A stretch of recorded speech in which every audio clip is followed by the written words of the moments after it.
Hello all, I'm Sai and in today's video I am bringing to you my October reading wrap-up.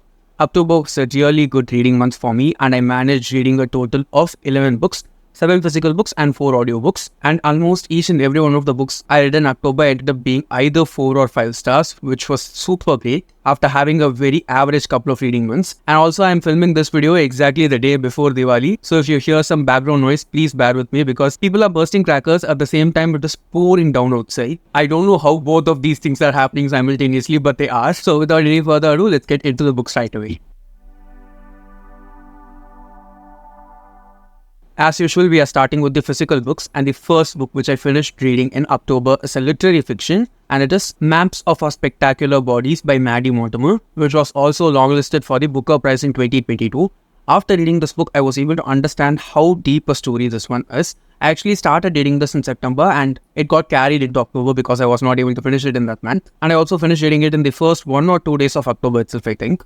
In this book, we follow our main character, Leah, who had cancer a few years back and she survived through it. But after so many years, what has happened is the cancer has relapsed and it has occurred in another body part for her. Now, she has been through the treatment and all the difficulties along with her family when she had cancer for the first time. And this time around, it is going to be mortal because there's no chance of her surviving after the second attack from the disease. During the second time only, Leah is able to remember all the things that happened for her during the first time and also her childhood as such. It is quite a brutal story to read and it is also super beautifully written by the author. The formatting of the book itself is a bit different if you ask me because the story is narrated from 2 to 3 different points of view. First is from that of Leah, who's the main character. The second one is Leah's daughter. I think her name is Iris. Some parts of the story are also from third person's point of view, and the fourth one for me was the most interesting, and it is from the point of view of the disease itself, how it is taking over the body, what all kinds of complications it's causing, and what basically is the end goal of the disease is beautifully interwoven throughout the narration of the book. After a point, it becomes like there's no difference between the person who has the disease and the disease itself because the narration just merges together. It was such an amazing read, but do keep in mind that it has a lot of triggers related to cancer and so many other things. So look them up before you're going to read this book, and it will also not be a book which will be easy to read because it is quite poetic in its tone, so you might not be able to understand everything in the first go as we read itself. I can see myself rereading this book sometime in the future, but I don't know when I'll be. For some reason, I don't know. This year, I've been sticking so close to books which evoke a lot of pain inside my heart. A Little Life during the first quarter of the year was like that, and after that we have this book. It has easily become one of my favorite books of the year and I rated this one 4.5 out of 5 stars. After reading such a serious story, I just wanted to turn off my brain and just relax while reading a story, so I just went forward for a romance book, and it is also kind of a bookish romance book, okay? The romance takes like a small part of the entire plot of the story, but most of the book is just bookish, and it is The Little Bookshop of Lonely Hearts by Annie Darling. The author has also written 2 or 3 companion books for this, which all happen in the same town if I'm not wrong. And in this book, we follow our main character, Posey, who's been working in this bookshop in this small town in England for the past 7 to 8 years. And she's been working there because just in her early 20s itself, both her father and mother died in a car crash. And she had to work in order to take care of herself and her younger brother. She's been doing this for the past 7 to 8 years now. And at this point, the owner of the shop dies and Posey for some reason ends up inheriting the shop from her. Now, Posey has 2 years to take the business up and running. Otherwise, she can just sell the store and take the money for herself in order to do something that she wants to do to make her life better. Posey decides to make the bookshop better and she just puts all her effort into it. And there's also this romance plot which goes on sideways along with the main story. If you ask me, that love story is not that interesting though because the male lead whom we have here, he just feels so two-dimensional. But I can certainly say that every book lover out there will love this book because the main character has so much adoration for books, especially romance books, and it just shows in the writing of the author. It is also beginner friendly, so you can definitely go forward and check it out if you're interested. And I rated this one 4 stars. Next, we have a YA mystery book, and it is 9 Liars by Maureen Johnson, which is the 5th book inside the Truly Devious series. You have to read the first 3 books in the order that they were written, but you can read the 4th and 5th books in any order because they are kind of standalones inside the world. I'd suggest you to read through the first 4 books and get to this one because you'll know so much more about this world, character, and all the things that are going on between these characters inside the story. Here we follow the main character Stevie Bell, who's kind of a genius detective as a young adult, but she's very, very normal as a person. Due to some reasons, she gets to work on this cold case in England where nearly 3 decades back, there was a group of 9 friends, and of those 9 friends, because of one game, 2 people end up dying. Who killed those 2 people is not known for anyone, and the other 7 friends had to live with that trauma for the rest of their lives. The niece of one of these 7 friends breaks this case to Stevie and she wants to work on it. She goes to England along with her friend group and tries to solve the mystery on her own. Since it happens in England, the entire story always has rain pouring down. So this will be the best season for us in India to read this, because if you read this book while it is pouring down outside, you'll totally enjoy the story because it will provide the perfect ambience. I can say that for Chennai readers, this will be a perfect book to read during November and December because we will have rains during those 2 months only. Even as I'm speaking, it is pouring down over there, as I said before. So this is the perfect time to read the book. It was a bit stretched out in the middle alone, but as a whole, it had the same kind of flavor that all the other books inside the series do have. And I ended up rating this one also 4 out of 5 stars. The next one is a self-help book and it is also a reread. I read this book for the first time in 2022. I think it was in December 2022. And I did not know the huge scope that the book carried while I read it for the first time. So this time around, I reread the book, annotated a lot of stuff from it, and I've also taken some points into account in order to apply in my own life. And the book is The Source by Dr. Tara Swart. Now, Dr. Tara Swart is a very well-known neuroscientist, and you can see a lot of people, including her in her podcast. And if you want to know more about this book, I suggest you to go forward and watch any one of her podcast episodes from any channel. It is available on YouTube for free. So just go forward, check one episode, and you'll be interested to read this book, because in this book, the author basically talks about the power of visualization and how it biologically, neurally, and practically works in our brain and in our body as a whole. After reading this book only, I was able to understand the power of vision boards, at the same time, why they work and how they work. It's not magic, it's not just totally spiritual. It has a lot of science also backing it. And this book basically presents that science to us in a way that is very understandable to any layman out there like us. Also, see the cover of this book, it is so pretty.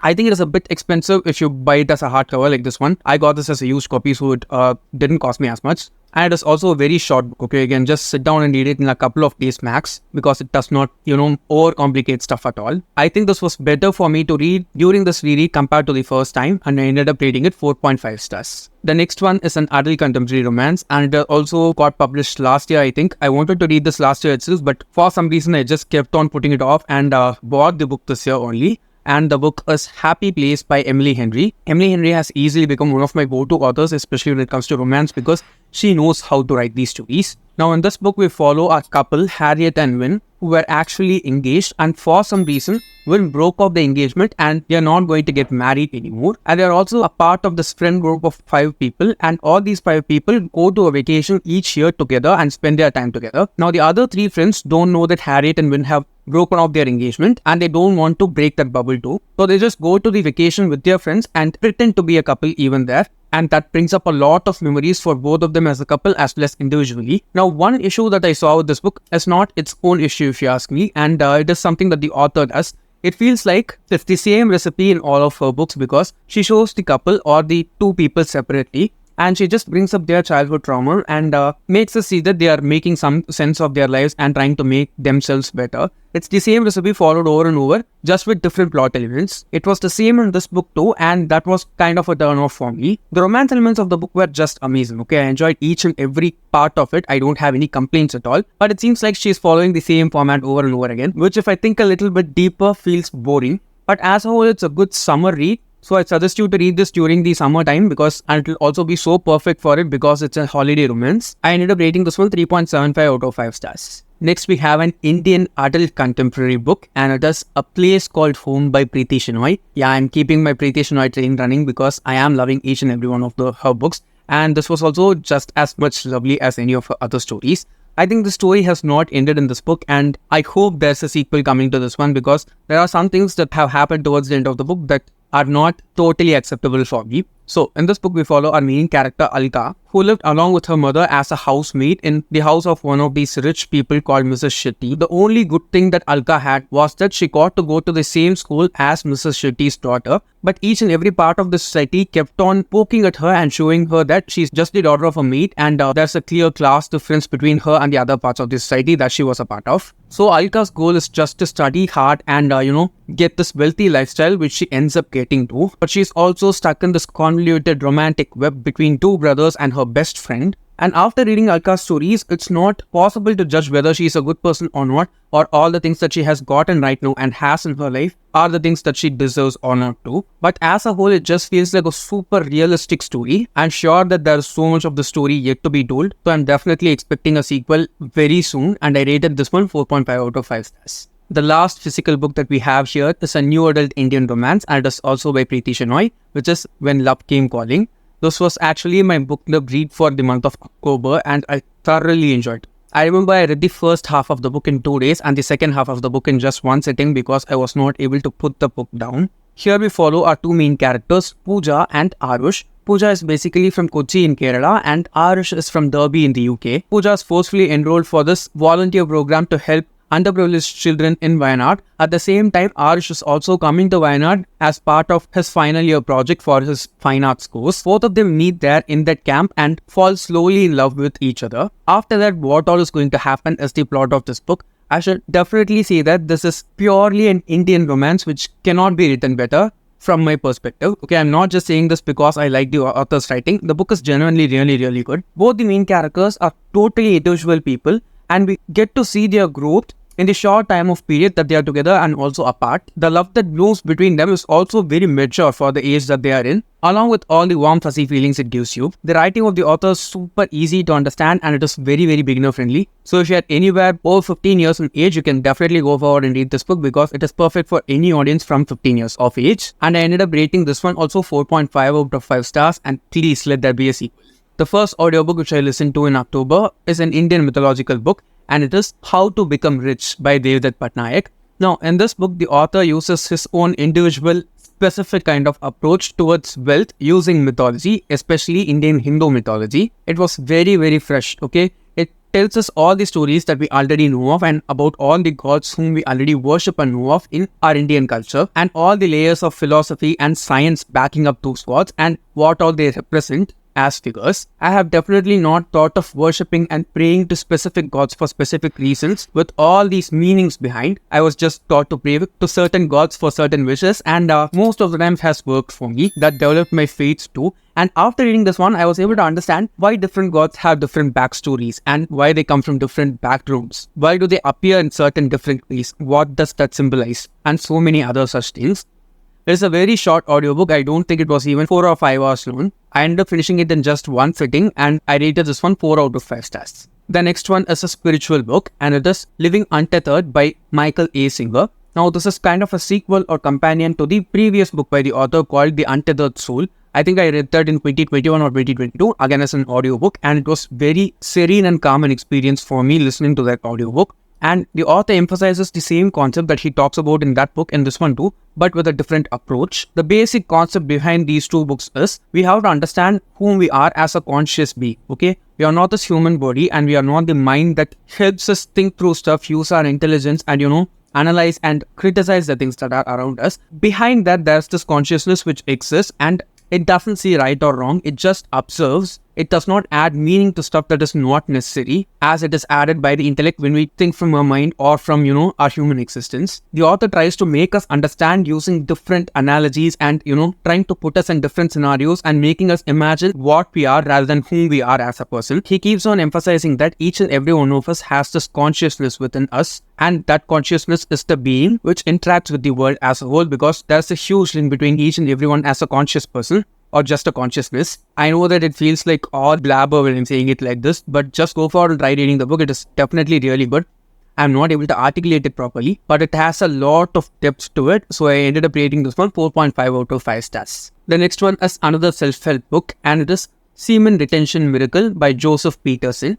Now, I've read about the concept of semen retention in some of the other books before this one, and it is basically transmuting our sexual energy and using that energy for doing some other things in our lives which require a lot more energy and attention from our end. Especially this concept is elaborately explained in one whole huge chapter in Napoleon Hill's famous book Think and Grow Rich. He does not talk about the concept of semen retention there, but talks about using sexual energy and transmuting it into another type of energy that can be put into use by all of us, no matter whom we are, to help us in other parts of life which require more of our attention, willpower and energy. This book also talks about the same thing, but specifically for men alone. I don't understand how this book can be useful for anyone who's not a man, but I'm sure that anyone who reads this can acquire a lot of knowledge from it, and it also explains how it can be practically done with a lot of science backing it. I was quite skeptical before I went forward and read this book because it was just very short, like 3 or 4 hours long, but it is just jam-packed with information without, a lot of mumbo-jumbo. It was quite fresh in its approach if you ask me, and I ended up rating this one also 4 out of 5 stars.